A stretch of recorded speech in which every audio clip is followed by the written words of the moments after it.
Buenos días a todos. Me presento soy Daniel Cotobrás, perteneciente a la Regional y Sistema Chacra de Gestión de Pose. Bienvenido a este taller sobre ganadería. Les recuerdo a todos que apagar los teléfonos celulares o silenciarlos. Como todos saben, va a haber una breve presentación del señor y posterior se va a dar un espacio para las preguntas. El que va a estar a cargo del taller es el señor Jorge Raúl Pane, médico veterinario, egresado de la Facultad de Agronomía y Veterinaria de Esperanza. Desempeñó funciones como promotor, asesor de Cambio Rural y de Carne Santafesina, agente del proyecto Cambio Rural, coordinador de convenios ganaderos del Ministerio de la Producción de la Provincia de Santa Fe e INTA, y actualmente se desempeña como jefe de la Agencia de Extensión Rural de San Javier.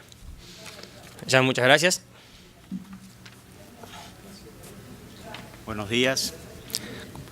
Bueno, yo antes de empezar vamos a hacer unas pequeñas preguntas de qué provincias son. A ver, los que son de Santa Fe que levanten la mano. Provincia de Córdoba. Provincia de Buenos Aires. Santiago del Estero. No se vieron tanto afectados. ¿Qué otra provincia puede haber? Entre Ríos, bueno, sí, perdón. Todo el litoral. La Pampa. Bueno.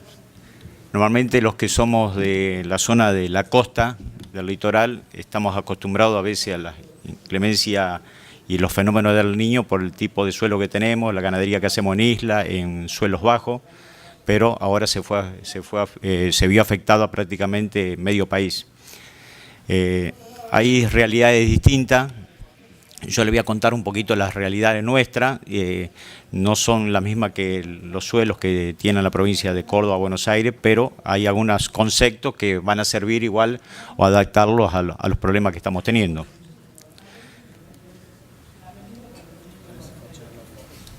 Nosotros prácticamente en la zona que trabajamos tenemos prácticamente los tipos de suelos, prácticamente de agricultura es el 8% nomás. Tenemos suelos de prácticamente ganadero, un 30 y pico % producidos montes y pajonales, y el 56% prácticamente son cañada y estero. Para que tengan los que son de Santa Fe conocen que nosotros trabajamos en el departamento Garay y San Javier, dos departamentos de centro-norte de la provincia, sobre la ruta 1, ubicada prácticamente a la vera del río San Javier y prácticamente Paraná.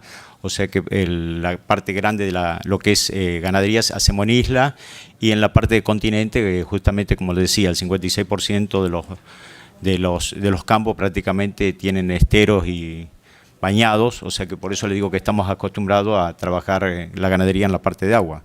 No es así en la gente de Buenos Aires, Córdoba, La Pampa, con suelos más planos, que bueno, esta inclemencia la verdad que lo afectó gravemente.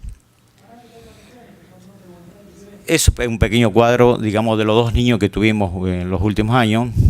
Esos valores que tenemos en el departamento San Javier. Prácticamente en mayo, entre abril y mayo, tuvimos 850 milímetros en un mes. Inclusive, para que tengan una idea, la media nuestra son 1.100 milímetros anuales. Y el segundo niño fue prolongado, que fue de octubre prácticamente a febrero, tuvimos unos 1.000 milímetros, pero en 5 meses. Son dos realidades que fueron completamente distintas. La primera, de hecho, fue la que nos afectó, nos pegó duro a nosotros, y eso que estábamos acostumbrados a trabajar con agua, pero nos encontramos con esta realidad. Este es un distrito que está ubicado a 40 kilómetros de la ciudad de San Javier, hacia el norte. Colonia Teresa, bueno, los santafesinos ya conocen, tuvieron 900 milímetros en 3 días. Quedó a su derecha es lo que es el río San Javier, que no se ve más islas, no quedó nada, y a la izquierda, digamos, la parte de los campos, inclusive el pueblo, quedó bajo agua completamente. Ahí no hubo mucho que hacer, no quedó pasto, no quedó dormidero, no quedaron montes, no quedó nada. y las pérdidas económicas fueron no altas, gravísimas fueron. Esos son los departamentos donde trabajamos nosotros como INTA, o sea, lo que pertenece a la delegación nuestra de la agencia de San Javier. Prácticamente ven que los dos, ahí tenemos la provincia, pero los dos departamentos nuestros, fíjense que prácticamente son todos suelos prácticamente anegados. El color azul y violeta demuestra que justamente son suelos prácticamente todo bajo. Y por eso sigo diciendo que el sector costero, únicamente que tenemos el albardón de producción agrícola, es simplemente un 8%. Tenemos un 36% de suelos intermedios, suelos no agrícolas, con características muy salinos, con parches de sodio, y el 56% de cañada. No sé, por eso le decía que las realidades a veces no son distintas, o son distintas las de ustedes, pero algunas cositas las van a tener que tener en cuenta. Siempre hay algo positivo que van a poder llegar a sacar. Departamento Don San Javier es un cuadro, simplemente vamos a demostrar que únicamente de las 620.000 hectáreas son prácticamente 38.000 hectáreas nada más que es agrícola. Prácticamente por eso le decía, todo el departamento prácticamente son suelos de tipo ganaderos y bajos. Pasa lo mismo con el departamento Garay. El departamento Garay también de 400.000 hectáreas que comprende, solamente 24.000 hectáreas son de agricultura.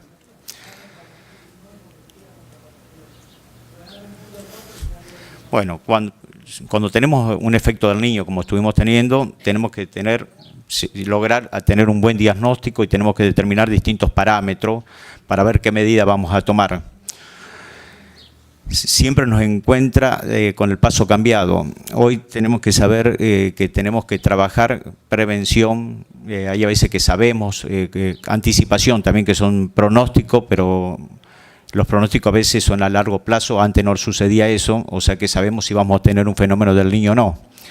En el 2016 tuvimos el fenómeno del Niño y decíamos que para el 2017 íbamos a tener una niña. Pasados los 3-4 meses, ya dijeron la niña se había neutralizado y 2 meses después decían no, vamos a tener un niño leve, pero volvemos a tener el niño. O sea que hay lugares que pudieron empezar a prevenir y ver las cosas anticipadas. ¿Qué parámetros vamos a tener en cuenta? Bueno, primero, en la época que se va a suceder el fenómeno, el grado de anegamiento que vamos a tener, determinar pastura, dormideros, los medios de comunicación, todo lo que es infraestructura e instalaciones, y también tenemos que ver como parámetro la condición corporal que se encuentra en nuestros vientres. ¿Por qué digo? Son 2 valores que hay que tener. Estación y época, ¿no es cierto? Cuándo va a suceder y el tiempo que va a suceder. No es lo mismo que tengamos un fenómeno, lo que es primavera y verano, que una de esas todavía después tenemos tiempo que los campos se recuperen, como tuvimos el otro fenómeno que fue en otoño. Prácticamente después desapareció el agua, pero en los potreros en el campo no quedó nada. Y el tiempo, ¿por qué digo? No es lo mismo lo que yo decía hoy, el niño que tuvimos en la zona nuestra, de los 800 milímetros en un mes, como el segundo niño, que fueron durante 4 o 5 meses, pero repartido la cantidad de milímetros. En el primero fue para nosotros un desastre, no quedó nada, prácticamente no, la hacienda tuvimos que sacarlas afuera e ir a otro.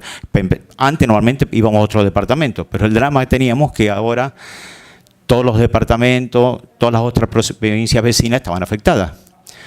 O sea que gran parte de la ganadería la tuvimos en las rutas, comiendo lo que podían y con unas mortandades altísimas. ¿Por qué también decía los medios de comunicación? Hay a veces que no es tan complicado, pero nos encontramos con esta realidad. Después no teníamos camino. Gran problema no tener los caminos, porque después si nosotros teníamos que llevar comida, reserva, hacer un plan sanitario, llegar, no teníamos con qué llegar. Época del año también, yo le decía, no es lo mismo si sucede en primavera, si sucede verano, otoño, invierno, y sobre todo cuando teníamos la época otoño-invierno, que teníamos las pariciones y la pérdida de ternero, no solo los vientres, sino que los terneros prácticamente nosotros teníamos pérdida del 40%. El grado de anegamiento no es lo mismo cuando bueno, estos son campos nosotros en la parte de monte que serían secas, pero ese anegamiento para nosotros prácticamente pasaba desapercibido. La hacienda está acostumbrada, digamos, a comer en cañada, no tenemos tantos problemas podales por el agua, la hacienda es mucho más rústica, no es lo mismo con un animal de tambo, no tenemos los problemas tan graves de pietín.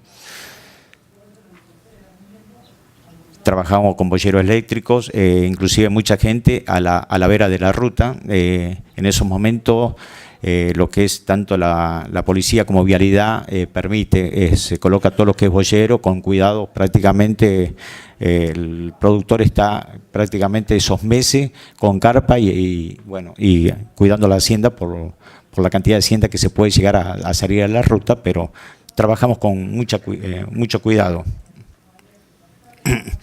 Y bueno, otro tema, yo le decía, tener en cuenta lo que es condición corporal. No es lo mismo que a los vientres nuestras vacas nos aparezcan, como en el segundo caso, prácticamente flaca. En ese caso, sin pasto, sin proteína, sin nada, la mortandad prácticamente es el 100% de esos animales. Si lo encuentran en buenas condiciones, son las vacas que podemos llegar a salvar.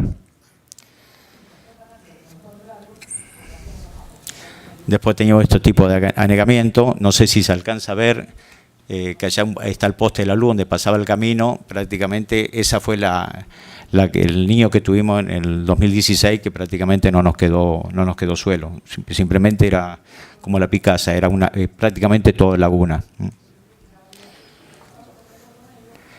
Esa es hacienda que está saliendo de la isla. Prácticamente a la isla también quedaron 100% perdidas, un 10% quedó de isla únicamente contra la costa del Paraná, contra Entre Río y Corrientes, las islas más altas. Pero, ¿cuál fue? Ahí se dejó algo de hacienda, pero tuvimos problemas muy graves de leptospirosis. ¿Qué pasó? Normalmente en las islas tenemos los problemas de rata, pero como son tantas hectáreas que pasan desapercibidos. Con la creciente, prácticamente esa cantidad de animales, las ratas se acumularon en los pocos lugares altos que quedaron. No quiere decir que siempre todas las ratas tienen leptospirosis, pero un gran porcentaje sí. Habíamos hecho años anteriores un relevamiento reproductivo de 9 enfermedades y entre ellas habíamos determinado leptospira y teníamos una prevalencia de un 17% de que la enfermedad estaba. Bueno, tuvimos los problemas graves de aborto y todo producido por el problema de leptospirosis. Hay que tener mucho en cuenta que es una enfermedad que no solo afecta a los animales en la parte reproductiva, sino que es una enfermedad de zoonosis que puede afectarse para nosotros, ¿no? ¿Saben lo que es zoonosis? Es una enfermedad que se transmite del hombre hacia el animal, del animal hacia el hombre. Y en el hombre inclusive a veces mal diagnosticada, porque a veces hay síntomas simplemente como si fuese una gripe. Temperatura, todo, el hombre de campo, bueno, todos somos reacios de ir al médico, imagínense el hombre de campo, más reacio de ir al médico, dice, no, es una simple gripe lo que tengo, y bueno, cuando va, ahí a veces se diagnostica y es demasiado tarde y pues se produce la muerte, ¿no? Después tenemos los otros parámetros que hay que tener, los gastos altísimos que tenemos operativos, ya sea si trabajamos en isla o en la parte alta. Para que tengan una idea, la parte de las chatas para sacar la hacienda de la isla, normalmente se estaba cobrando en condiciones normales de 4 o 5 mil pesos la hora. En esos momentos críticos se cobraba hasta 15 mil pesos la hora. A río revuelta, ganancia siempre de pescadores, o sea que siempre cae el productor. Muchos productores, como se veían que la mano iba a venir complicada, en el segundo caso empezaron a sacar a tiempo, empezar a sacar su hacienda. Entonces en ese caso los valores fueron menores porque parte se traía por arreo a las islas más cercanas y después únicamente se cruzaba a nado o con las chatas, pero con otro tipo de valor y no en los momentos críticos. Los medios de comunicación es fundamental. Tenemos que, prácticamente ahí ven una de las fotos sobre esa es la ruta, la 34, es una ruta que une San Javier con Gobernador Crespo.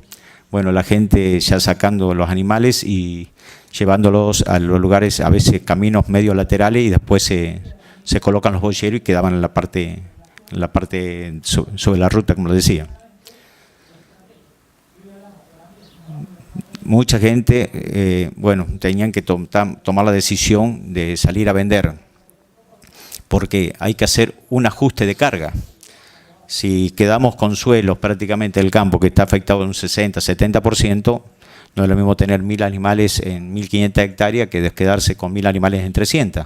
Entonces, ¿qué tenemos que hacer? Hacer un ajuste de carga. O salimos a buscar otros campos para buscar pastaje o alquilar, o tenemos que empezar a achicar y decir, bueno, vamos a tener que salir a vender.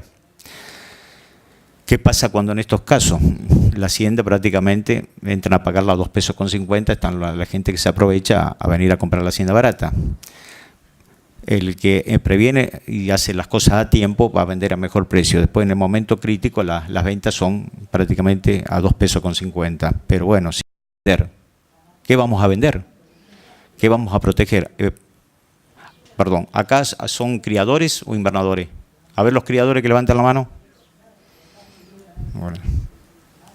Bueno, esto va para los consejos para un criador. ¿Qué tenemos que salir a vender? Primero tenemos que decir, bueno, tenemos los terneros, hay que sacar primero, eliminar los terneros si están más o menos en condiciones, todavía tenemos buen precio, vendemos los terneros. En segunda instancia, ¿qué vamos a hacer? Bueno, de hecho que vamos a tener que hacer boqueo, vaca vieja, se tiene que ir porque la vaca vieja seguro que la vamos a perder. ¿Qué es lo que hay que proteger? Es los vientres, los mejores vientres, los más fértiles y los preñados. Igual que hacemos una selección de toros y vemos que si los toros quedan todos o tenemos que ligar a alguno. Los que hacemos cría, pero también somos algo con ciclo completo, bueno, es el momento de decir, bueno, muchachos, o los novillos los mandamos a otros lugares a capitalización o a pastaje, o salimos a vender los novillos. Acuérdense que lo que hay que proteger siempre es la fábrica. La fábrica nuestra son los vientres.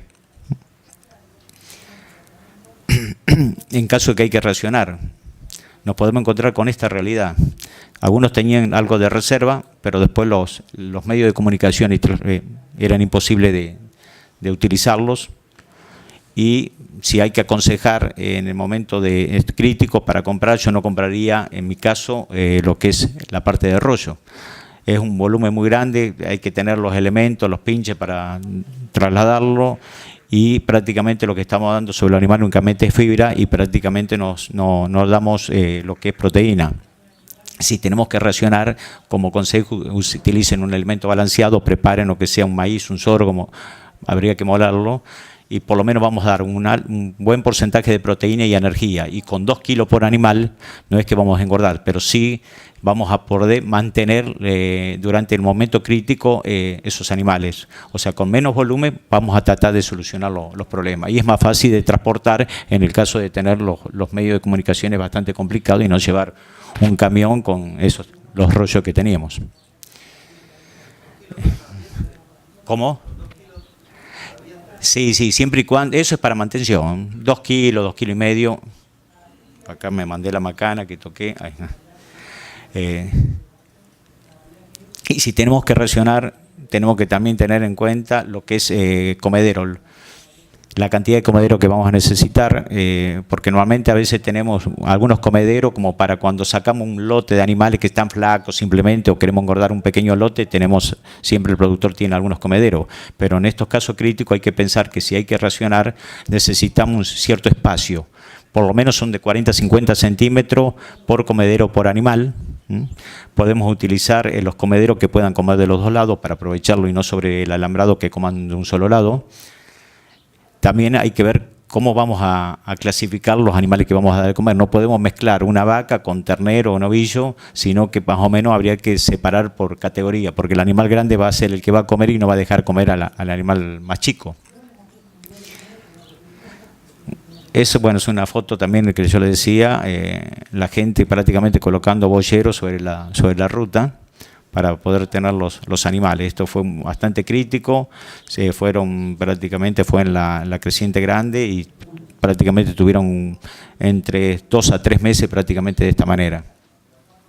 A Dios gracias, fíjense en esa foto, la condición corporal de los animales que se sacaron estaban no buenas, óptimas, la verdad fueron buenísimas, fue una primavera buena, o sea que en el caso anterior, cuando había animales muy flacos, prácticamente las pérdidas fueron desastrosas. ¿Qué vamos a tener que tener en cuenta? Bueno, tener un un calendario sanitario acorde a cada categoría. Cada provincia o cada lugar son distintas las realidades. Nosotros en la zona nuestra tenemos graves problemas de septicemia, no sé si es una enfermedad que es conocida por todos ustedes, no sé si en la parte de Córdoba no creo que sea tan afectado, o Buenos Aires. Levanten la mano a la que lo conocen de esos departamentos, de esas provincias. Los que son de Santa Fe Norte, calculo que la conocen todos. También se llama enfermedad de los transportes. Es producida por una bacteria, se llama Pasteurella, que normalmente nosotros decimos que es fisiológica, convive con el animal. Si nosotros hacemos una necropsia porque un animal murió por cualquier otra enfermedad, si hacemos toma de muestras, seguro que la Pasteurella la vamos a encontrar. O sea, conviven fisiológicamente, pero cuando baja las defensas por un factor estresante, por los arreos, el animal mal comido, con los problemas parasitarios, baja la defensa y esa bacteria que está en el organismo en forma normal o fisiológica pasa a ser patológica, pasa a sangre y se multiplica en sangre y menos de 24 horas hace una muerte súbita. Inclusive, la vemos allá, la gente viene arreando los animales, lo está llevando por ejemplo los corrales, parece todo normal y empiezan a caer como mosca. O lo dejamos encerrado en un corral y al día siguiente nos levantamos y encontramos 4 o 5, una tormenta de animales muertos. Bueno, eso habría que prevenir, es una enfermedad que es más típica en la zona nuestra, lo que es otoño-invierno. Esto se aplica a una simple vacuna que es contraeconómica porque vale prácticamente menos de cuarto kilo de ternero, no tiene costo prácticamente y no solo que previene esta enfermedad, sino que actúa como estimulante de la defensa. No, algunos la conocen como vacuna como agresina o bacterina mixta. Yo creo que por eso le decía, esto es una vacuna como preventiva, no solo para nosotros, sino que para los otros de la provincia también, que una de esas tendrían que aplicarla en estos momentos críticos, porque una de esas no es que no levantaron la mano porque no tuvieron la enfermedad, no la conocían, pero en esos momentos algunas de las mortandades estoy seguro que habrá sido por esta enfermedad. Otra de las enfermedades también que vamos a tener que abrir el paraguas por categoría, todo lo que es clostridiales en ternero y las vacunas respiratorias. Prácticamente no tienen costo y bueno, si ya vemos con anticipación, ya normalmente los establecimientos tienen que hacer en forma preventiva este tipo de vacunas y ni hablar cuando tenemos este tipo de inclemencia, con más razón hay que colocarla a tiempo porque a veces colocamos la vacuna tarde, cuando los animales ya están estresados, colocamos la vacuna y que pensamos que con eso es la solución y el milagro y no es así, porque cualquier vacuna que nosotros consideramos efectiva tiene un 80% de capacidad, digamos, de efectividad, o sea que cada 100 animales que vacunamos realmente tenemos una inmunidad en un 80% o en 80 animales. Eso en forma natural, en años buenos, es suficiente, pero en el momento crítico las defensas están tan bajas, el animal tan estresado, que la vacuna realmente, el animal muy estresado, con una cierta carga parasitaria, el efecto de la vacuna no es lo mismo. Y una vez estamos vacunando y pensamos que lo estamos solucionando y la efectividad de esa vacuna de tener un 80% únicamente tenemos un 30 o un 40. O sea que no quiere decir que con una simple vacuna ya en momentos tarde, cuando llegamos, lo vamos a solucionar. Creo que prácticamente la gente que vacuna dice, bueno, vamos a colocar una vacuna de mancha y le hace una sola dosis, seguro. ¿Alguien hace a los 30 días, repite, una vacuna, sea de la vacuna que sea? Son más de lo que pensaba. Así todos son pocos. Bueno, ¿qué quiero decir con esto? Normalmente, para tener una efectividad en una vacuna, si cualquier vacuna que ustedes lean, compren el frasco, vean las indicaciones, se recomienda vacunar y revacunar los 30 días para tener mayor efectividad. Eso prácticamente no estamos acostumbrados a hacerlo, pero bueno, si sabemos con anticipación que vamos a tener problemas graves, sabemos hoy en día a veces cómo vamos a tener fenómenos en un niño, hay que tomarlo como experiencia vacunar y revacunar. Bueno, me queda muy poquito tiempo. También tenemos los problemas de plantas tóxicas, no sé si todos los departamentos lo tienen, pero ¿qué pasa? Por ejemplo, la gente que hace cría en la isla, es hacienda que no está acostumbrada a lo que es un mío, duraznillo, cenecio, lo que es, muchos también lo conocen como duraznillo negro, y que para colmo el duraznillo negro se mantiene verde, normalmente la hacienda no lo come, pero se mantiene verde en invierno, y en invierno cuando tenemos esta crisis y no tenemos nada, el animal va y lo come y tenemos los problemas grandes de mortandad. Ni hablar de mío, hacienda que no está acostumbrada, se la lleva justamente a la ruta, a otro establecimiento y no nos averiguamos con los colegas que atienden esos establecimientos qué tipo de plantas tóxicas hay y nos encontramos con este tipo de mortandad. O sea que no solo decir, bueno, saco la hacienda, la llevo a otro lugar, sino que hay que prevenir y saber qué tipo de plantas tóxicas pueden tener en al lugar que vamos a llevar y si la hacienda nuestra no está acostumbrada a ese tipo de malezas. Bueno, vamos a pasarlo rápido a esto. Tabaquillo, no sé si lo conocen, senecio. Hoy en día tenemos la posibilidad de decir, bueno, tenemos una alerta. Tenemos que trabajar con que tenemos lo que hacen ganadería en isla, tenemos que trabajar con prefectura naval, donde nos da todas las estadísticas de la crecida de los ríos y las posibilidades de los milímetros que van a seguir creciendo en poco tiempo. O sea que podemos tener una alerta y abrir los ojos a anticipación. Ni hablar con los servicios meteorológicos, que antes un servicio meteorológico, los datos que daba era a corto plazo. Hoy podemos saber, está bien que no dejan de ser pronósticos, pero cómo se van a presentar el año. O sea que abramos los ojos y anticipémonos a los problemas que podemos llegar a tener. Siempre que nos adelantamos un poquito, un paso adelante, vamos a solucionar o mitigar los problemas que tenemos después con los fenómenos del Niño. Bueno, cortamos ahí porque no. Bueno, muchas gracias. No, por favor. ¿Preguntas?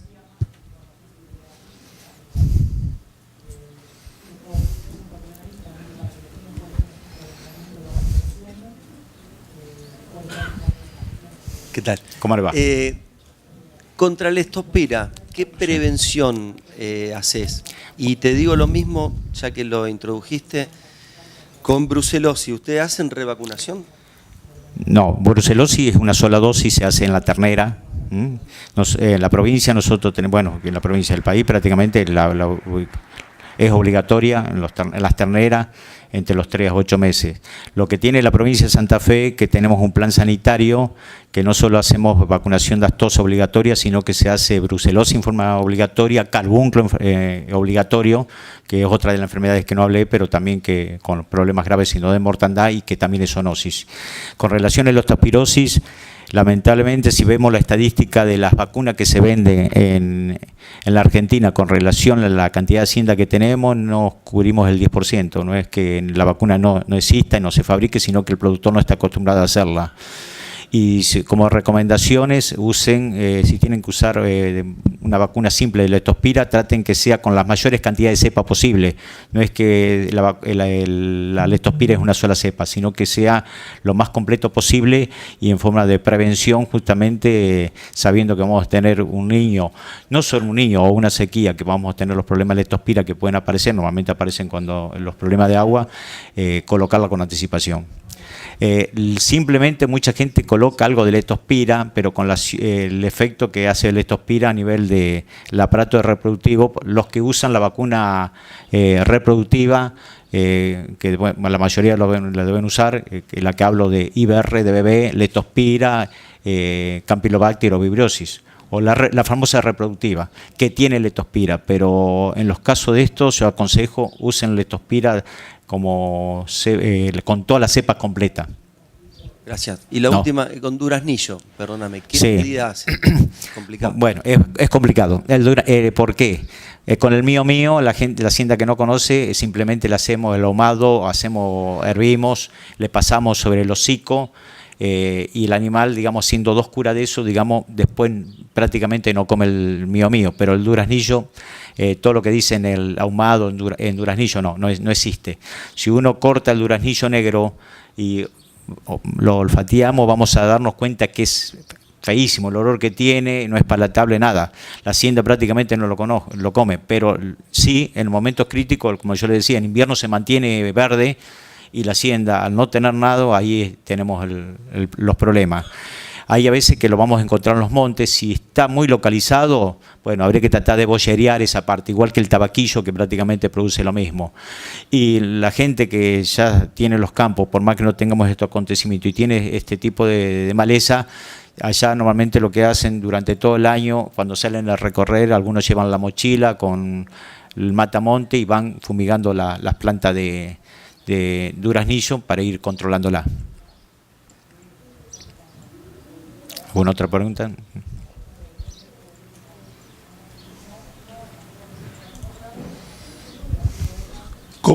¿Qué opina con estos excesos de humedad? ¿Cómo maneja el problema de parasitosis? Bueno, con relación a la parasitosis, bueno, hicimos varios estudios y está demostrado que el vacuno, la vaca, o sea, de los 2 años en adelante prácticamente el animal va produciendo una cierta inmunidad a los parásitos y las cargas más o menos se mantienen. Lo crítico sí en los terneros. Voy a hacer otra preguntita, yo te voy a devolver la pregunta. En tu caso, en los terneros, ¿qué usan? ¿Ivermectina? Trato de rotar, de cambiar las drogas. Una vez doy una, la otra cambio la droga para que no sea inmune. Perfecto. Levanten la mano quien use ivermectina para los terneros o vaca. ¿Quién usan orales? Y de los inyectables, ¿quién usa ricovendasole, por ejemplo? Perfecto. ¿Y los levamisoles? Ya no se acuerdan lo que era el levamisol. Hay 2. ¿Se acuerdan los nombres comerciales? Por ejemplo, Ripercol o Fofamisol. Ahí estamos. Bueno, le explico. Venimos trabajando y lo que es en relación a ivermectina, no lo usen más. Para los problemas parasitarios tiene en la zona nuestra y en todos lados no menos del 90% de resistencia la droga ya a lo que es a parásitos internos. ¿Qué pasó? Allá nos acostumbramos después de que el Ibomé era carísimo, después empezaron a aparecer cuando se terminó la patente, empezaron a aparecer todo lo que es ivermectina, la comodidad 1 centímetro cada 50 kilos y valía 2 pesos con 50. Entonces, ¿qué nos acostumbramos? A meter ivermectina, sobre todo en el norte por los problemas de garrapata, poníamos ivermectina y se hizo una resistencia total a lo que es parasitosis interna. Por lo tanto, yo aconsejo desparasitar. Lo ideal es hacer, que nadie debe hacer HPG, nadie hace recuento de parásitos en los establecimientos. No hace falta tanto, pero es una barbaridad. Me olvidé de preguntar, ¿hay profesionales acá o son todos productores? ¿No? Y son productores y hacen HPG, los felicito. Lo ideal es, por ejemplo, en un establecimiento que sea una vez al año, hacer un recuento de parasitosis, hacer un HPG para ver la cantidad de huevos que tenemos, para ver qué cargas parasitarias tenemos. Y también a veces hay que hacer no solo ver carga parasitaria, sino que determinación qué tipo de parásitos tenemos. Normalmente tenemos lo que son parásitos, los que son las gastroenteritis normales, pero hay lugares que podemos tener problemas de hemorragia, que son las tenias, o fasciola hepática en los campos que tienen estero y que tienen un pequeño caracol que es el huésped intermediario. Por lo tanto, depende los tipos de parásitos, clase de parásitos, el antiparasitario que tenemos que utilizar. Si queremos colocar un inyectable, por ejemplo, y tenemos problemas de hemorragia, no vamos a hacer nada. Podemos ponerle de Tomá, Ibomec, Ripercol. No, ¿por qué? Porque normalmente los que son monienses no chupan sangre, se alimenta del quino, o sea, del contenido que está dentro del intestino. Entonces el problema lo vamos a seguir teniendo. Para esos casos hay que usar un oral, un antiparasitario oral. ¿Y qué estamos haciendo? Los orales normalmente que usamos 5 centímetros cada 100 kilos, no leemos las indicaciones atrás. Si buscamos cualquier antiparasitario oral, leemos, dice, bueno, para gastroenteritis 5 centímetros cada 100 kilos. Para moniencia, Ostartaquia, por ejemplo, estergia inhibida, 7,5 centímetros cada 100 kilos. Y para moniencia, 10 centímetros cada 100 kilos. Sería el doble de dosis. Entonces, mucha gente gastamos plata desparasitando y en esa estamos mal desparasitando, no estamos haciendo nada. Por eso yo recomiendo que no solo una vez al año que se hagan un recuento de la carga parasitaria que podemos tener, y si también ver determinación qué tipo de parásito tenemos. Lo que mandamos a veces materia fecal y no hacen lo de gastroenteritis solo. Recomiendo que pidan que le hagan determinación si tienen Ostartaquia y si tienen moniencia, porque los tratamientos son completamente distintos. Y, perdón, ya les digo. Y por lo tanto yo lo que aconsejo que sí a todo lo que es los terneros hagan una buena desparasitación, hagan rotación de los antiparasitarios, perfecto como está haciendo usted, pero no usen ivermectina. No voy a decir al laboratorio, pero hay ahora un laboratorio que sacó una combinación de ivermectina con abamectina. Son 2 drogas prácticamente primo hermano. Decían que con excelente eficacia estamos haciendo unos trabajos conjuntamente con estas 2 drogas para ver que si era tal cual como decían y tiene un efecto un poquito más, un 30%, pero no nos sirve tampoco. La pregunta. Sí, cómo no. ¿En qué época del año, usted dice una vez por año como mínimo hacer un recuento, cuál sería el mes ideal para hacer el recuento? No digo mes, pero sí normalmente las cargas parasitarias o los problemas más graves de parasitosis, cuando salimos del invierno, entramos a la primavera, porque prácticamente los campos no tenemos pasto, empieza las primeras lluvias, empieza a crecer el pasto. Bueno, las larvas, hay parásitos que están en la materia fecal, se secó la materia fecal y la larva sigue viviendo. Esa larva, cuando empiezan las primeras lluvias, esa materia fecal se disuelve y las larvas salen y van al pasto. Y cuando empieza a crecer el pasto, levanta las larvas, van en la parte superior del pasto. Entonces los animales empiezan a comer, salieron de un momento crítico, y ahí tenemos una carga parasitaria alta. ¿Qué decimos? Sí, lo que pasa es que el pasto nuevo y los animales están con una parasitosis porque el pasto es aguachento. Aparte es eso, pero gran parte es por los parásitos que están levantando. O sea, y después el otro momento crítico es en otoño. Yo le aconsejo que si van a hacer, pueden hacerlo en primavera, en otoño, en esos momentos van a ver los problemas que tienen. Gracias. No sé, tengo un minuto mano. También hay que tener en cuenta, hay otras enfermedades. A veces van a tener animales con diarrea y decimos, bueno, es parásito. Desparasitamos, mejoraron y a los 15, 20 días seguimos de vuelta a los problemas.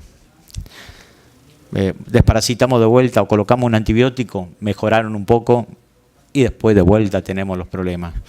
Hay muchas enfermedades que producen diarrea y que a veces hacemos un diagnóstico equivocado o erróneo y pensamos que fue la parasitosis, que fue el pasto. No pensamos en lo que es DBV, diarrea viral bovina, que los problemas virósicos, también en un relevamiento que estamos haciendo en todos los establecimientos están presentes, varían en la parte nuestra entre un 50 al 90%.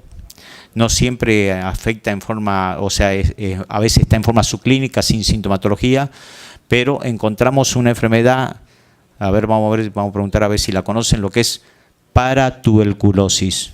No tuberculosis, paratuberculosis. Levanten la mano el que la conoce. Perfecto.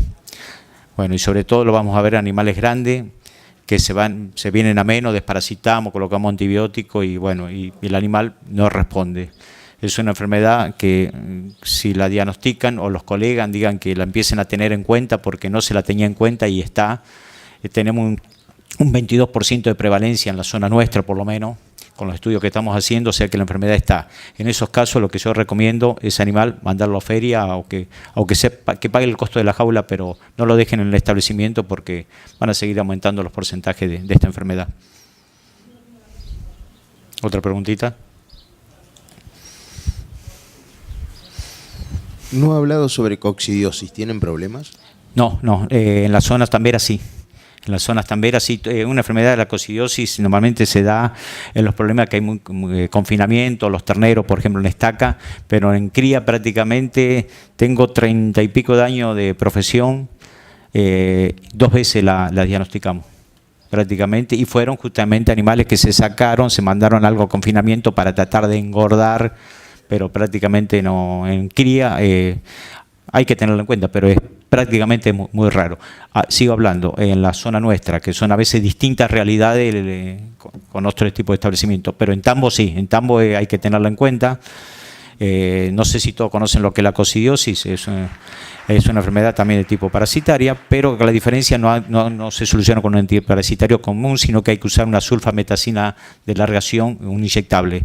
Haciendo una aplicación de esta sulfa es suficiente para solucionar el problema. Acá. Sí. La paratuberculosis. Sí. Yo lo veo en campos anegados ahora en la provincia de Buenos Aires. ¿Hay algo para frenarlo? Nada. Nada. Yo me habían te dicho digo que paremos la diarrea y que por ahí podíamos zafar, pero a mí en el caso nuestro se nos han caído varios. Sí. Yo lo que te aconsejo es animal venderlo. Si querés hablar con tu profesional amigo y que le haga una determinación, saque sangre, suero, todo lo que haga falta y que realmente le diagnostiquen porque no se la tiene en cuenta. Pero si la tenés en el establecimiento, una vez que la viste 1 o 2 casos, ya te vas a acostumbrar y te vas a dar cuenta que si ese animal no responde a los tratamientos, sacarlo, apartarlo y venderlo lo antes posible. Gracias. No, por favor. Sí.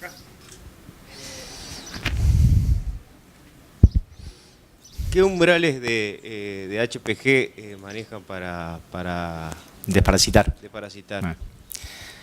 Bueno, en el momento crítico por lo menos tiene que hablar de arriba de 200 huevos en adelante. En momentos críticos. En momentos normales, arriba de 300, 400, depende del tipo de categoría. No darle todos los meses, hay gente que se acostumbró y todos los meses desparasita, no. Todo lo contrario. Se está determinando que el animal le pegó una buena desparasitada y aunque después vaya cargando de a poco, es preferible que sea de esa manera porque los animales se van normalmente autoinmunizando a lo que es parásito. Si después sacamos materia fecal en animales de 2 años en adelante, prácticamente no supera los 100 huevos por gramo, prácticamente se va produciendo una cierta resistencia. Antes estamos acostumbrados que pasamos por la manga y desparasitábamos todo, no gasten plata en los animales grandes, que sus animales vayan creando una cierta inmunidad para evitar tener tantos gastos. ¿Una pregunta más?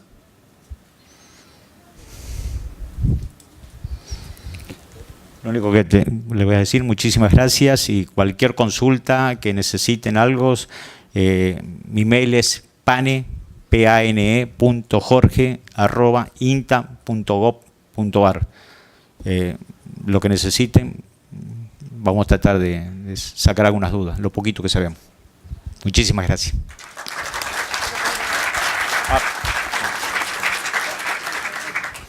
Buen día. Quería saber qué respuesta tuvo el Estado en su situación. Yo soy de Corrientes y hubo un esfuerzo y bastante complicado también diferenciar productores que realmente estaban en emergencia agropecuaria de aquellos que no, y con el tema de los pequeños productores y los grandes productores y los recursos que tenían para afrontar este tipo de situación. Mira, es feo ponerse en la parte de la política porque uno no quiere estar de un lado o del otro, pero siempre el Estado llega tarde. Brindó algunas ayuda a algunos pequeños productores. Lo que sí hay que tener en cuenta que todo lo que la provincia, sobre todo lo que es la parte de la costa, es muy grande. El Estado también tiene que llegar a todos los productores, no es fácil. Lo que pasa es que siempre después mandaron algo de arroyo, pero cuando ya pasó el problema. O sea, las pérdidas se tuvieron antes.